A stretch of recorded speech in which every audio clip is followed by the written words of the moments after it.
Bienvenue dans cette nouvelle vidéo. Cette vidéo est la suite des vidéos précédentes sur la sécurité des personnes contre les dangers du courant électrique en utilisant le schéma de liaison à la Terre. Autre nomination, c'est les régimes du neutre. Dans les deux vidéos précédentes, on a vu le régime TT et le régime TN. Dans cette vidéo, on va voir le régime IT. Pour le régime IT, le premier lettre I signifiait que le neutre du secondaire du transformateur est isolé de la Terre par l'intermédiaire d'une impédance de grande valeur. Parfois, il est appelé le neutre impédant. Ça veut dire qu'il est lié à la Terre par l'intermédiaire d'une impédance de grande valeur. Pour le deuxième lettre T, ça veut dire la masse du récepteur est liée à la Terre.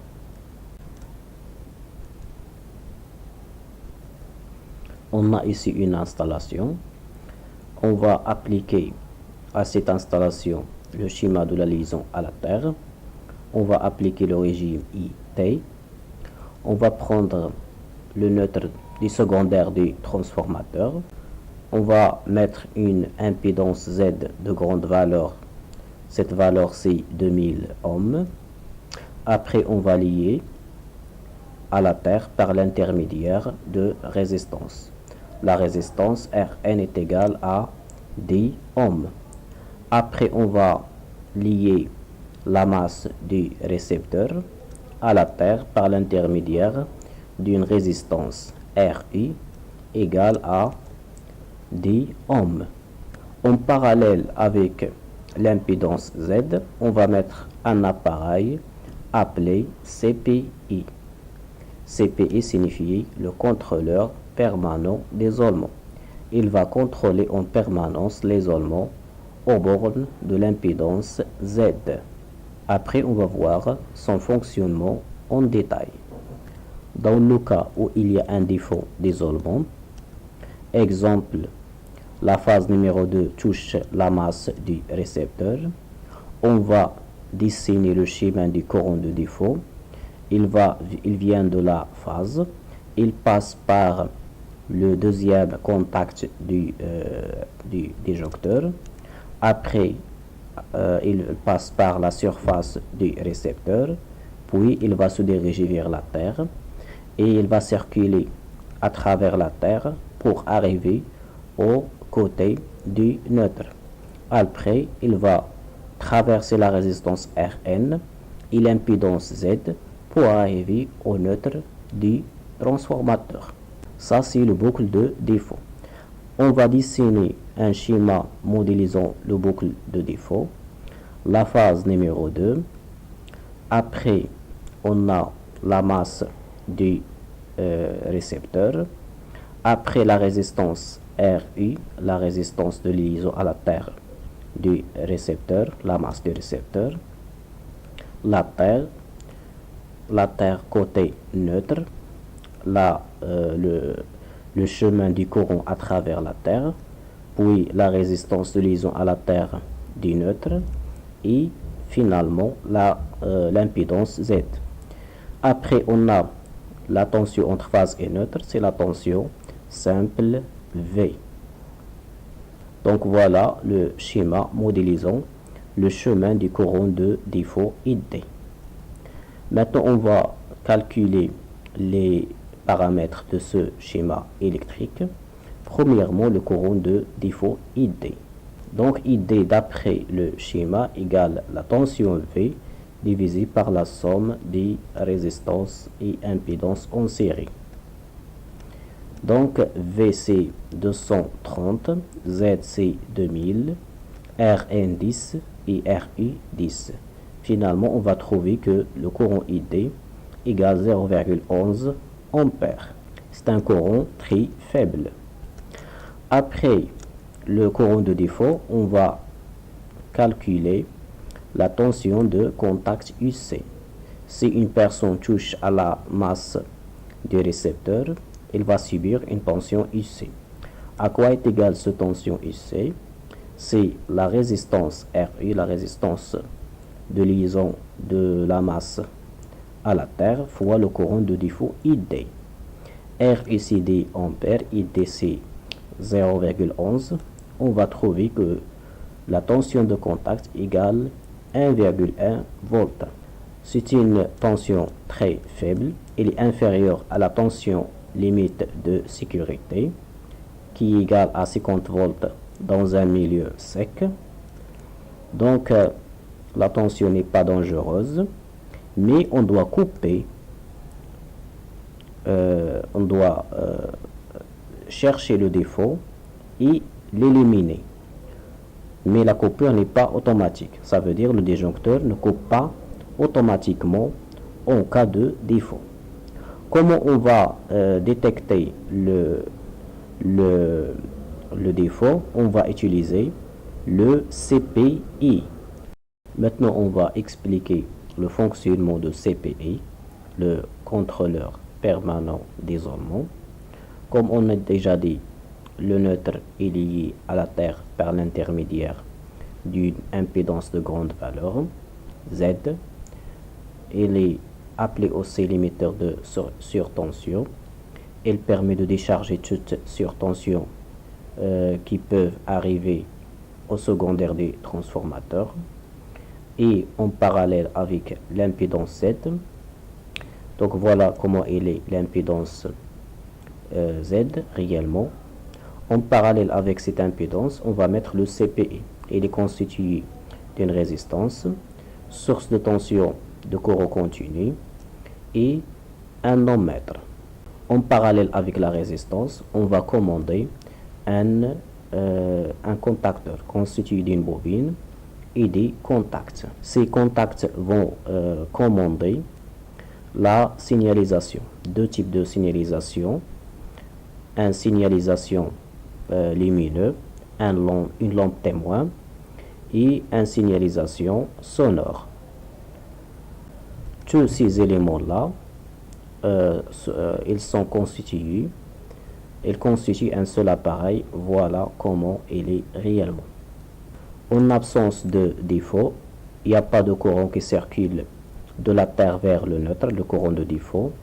Donc le circuit constitué de la résistance, de l'impédance, de la source de la tension E, il est ouvert. Et le circuit avec le contacteur aussi, il est ouvert. Il n'y a pas de signalisation, il n'y a pas de courant qui circule à la lampe de signalisation et au buzzer, donc il n'y a pas de défaut. Dans le cas où il y a un défaut, il y a un petit courant qui circule, c'est le courant de défaut. Donc le circuit devient un circuit fermé. L'ohmmètre va indiquer la valeur de l'impédance du circuit, le Z total. On a deux résistances, ou bien deux impédances, l'impédance Z plus la résistance R. Si cette résistance est inférieure à la résistance ou l'impédance de réglage de l'appareil, il y a un courant qui circule au contacteur. Donc le contacteur va être alimenté, il va fermer les contacts, on aura un signal lumineux, la lampe va allumer et on aura aussi un signal sonore. Donc comme ça, l'opérateur chargé de superviser l'installation va savoir qu'il y a un défaut. Donc la fonction de l'opérateur est d'éliminer ce défaut. Si le défaut n'est pas éliminé, on a un défaut et un autre défaut qui va être arrivé. Donc on va tracer le boucle de défaut. Voilà l'arrivée du courant de défaut.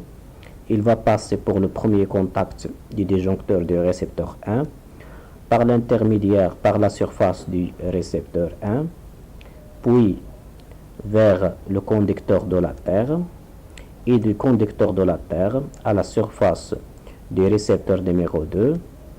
Après, il va passer par le troisième contact du disjoncteur du récepteur numéro 2, puis vers la phase numéro 1.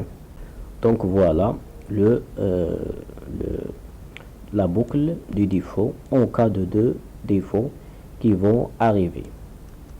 Maintenant, on va tracer le circuit modélisant le boucle de défaut. L'arrivée du courant électrique de la phase numéro 3, la résistance du conducteur de la phase numéro 3, RPH3, la masse du récepteur numéro 1 et la résistance du conducteur de la Terre pour le récepteur 1, la masse du récepteur 2 et la résistance du conducteur de la Terre pour le récepteur numéro 2. Après, on a la résistance de la phase numéro 1 et finalement l'arrivée à la phase numéro 3. La tension entre phase et phase, c'est la tension composée U, mais il y aura une chute de tension de 20%. On va prendre juste 80% de la tension U. Donc c'est 0,8 U. On va calculer les paramètres de ce schéma électrique ou circuit électrique. Premièrement, le courant ID. Donc ID à quoi est égal?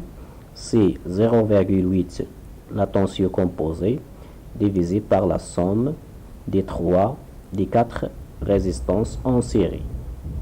On va prendre la résistance de la phase numéro 3 égale la résistance de la phase numéro 1 égale la résistance de la phase. Et aussi la résistance du conducteur de la Terre 3 égale la résistance du conducteur de la Terre 1 est égale une résistance de la Terre. On va remplacer ça dans la première formule. On va obtenir 0,8 la tension simple divisé par 2 fois R phase plus R PE, le conducteur de la Terre.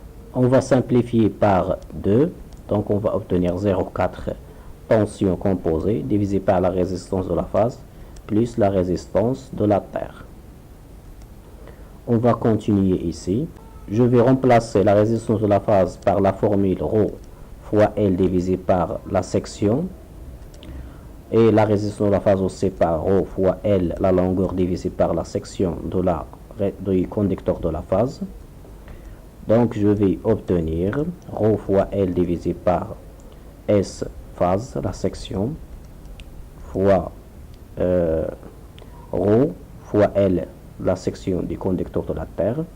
Après, je vais factoriser par ρ fois L. Je vais obtenir 1 sur la section de la phase plus 1 sur la section du conducteur du neutre, de la Terre. Je vais continuer ici. Je vais aussi simplifier ou bien factoriser par 1 sur la section de la phase. 0,14 la tension composée U. ρ fois L divisé par la section de la phase. On va obtenir 1 plus la section de la phase divisé par la section de la Terre. Ceci, on va le nommer M, un paramètre M. C'est la section de la phase divisée par la section de la Terre. Finalement, je vais obtenir, et je vais faire monter la section de la phase au nominateur. Donc, je vais obtenir que la résistance de la résistivité fois la longueur fois 1 plus M. M, c'est le paramètre qui est égal à section de la phase divisé par la section de la Terre.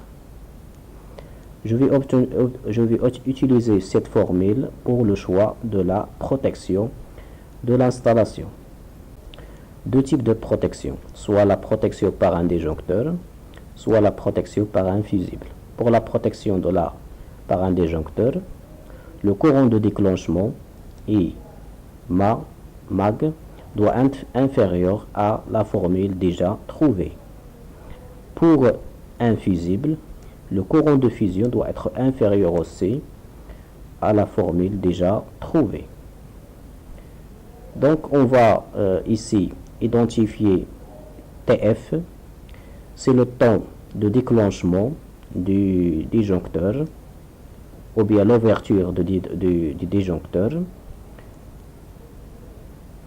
Donc, comment on va obtenir ce temps d'ouverture du dispositif de protection?